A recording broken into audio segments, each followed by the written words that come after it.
Firstly,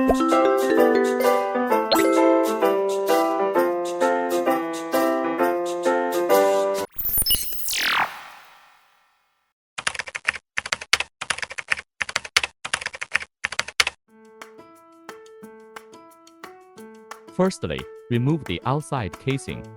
There are 6 screws we need to be removed.